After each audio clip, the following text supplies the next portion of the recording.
Hey, hello guys. Welcome to Zhejiang Tongli Heavy Machine channel. My name is Richard. So today on the back you can see this is the riding ring.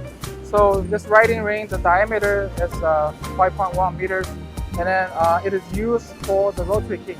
And as you can see, after it is being casted in our metal casting workshop. So right now, this tire, or you call the riding ring, is finished machining. And you can see the surface is really shiny. And then we machine this riding ring using the 8 meters vertically that we introduced in our last video.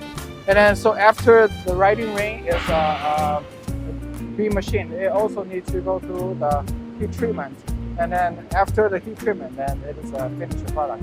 And then the next step is the packing of the riding rings. And then we will ship this riding ring in one pot, and then we will wrap it around and then cover it with wood packets and also anti-rust oils on the surface, and also we'll put a film on the surface. And then after that, this riding ring is good to go to the site for installation. And thank you guys.